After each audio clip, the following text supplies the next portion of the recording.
1988. 1988 will be 23 years ago. You do maths in this university? 23 years ago, I came to Malaysia for the first time. I was based in Pakistan at that time. I was the head of the Alimia Institute of Islamic Studies.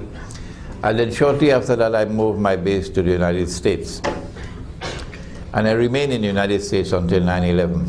When I left, and I've never been back in the United States since then. When I came to Malaysia in 1988, I came at the invitation of the Muslim Institute for Research and Planning in London, which sent me to attend a seminar which they jointly organized with PAS on the Hajj. And they put me in a hotel, and I saw on the hotel a sign, no durians. So I thought maybe durians were beggars.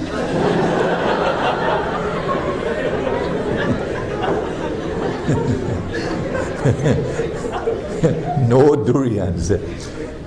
In that seminar, I spoke as I did today to point out the folly, the mistake of the Islamic movement registering itself as a political party under a secular constitution, subject to the sovereignty of the state and the sovereignty of the United Nations and the sovereignty of the Security Council of the United Nations.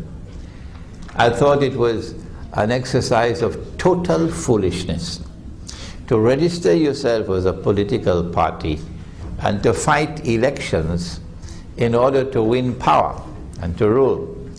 It was a manifest departure from the Sunnah of the Prophet Muhammad alayhi salatu wasalam.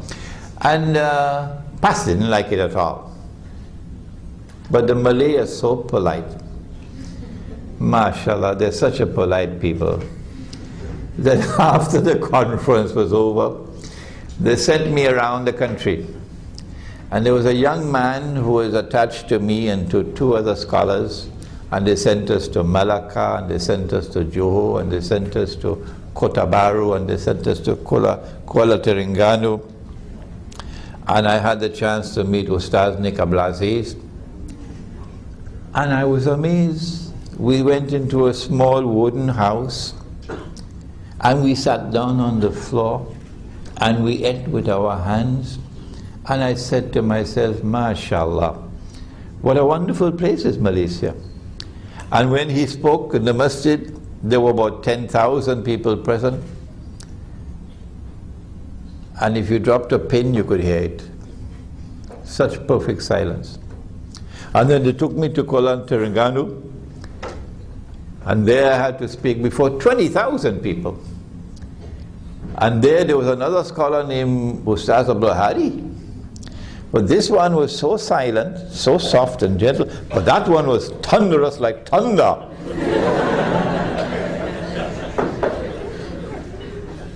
And there was a young man who was our escort taking us all around. And he never smiled at all. So serious was this young man. His name was Hussam Musa.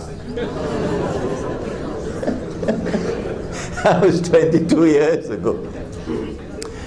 But I told them that you're making a mistake.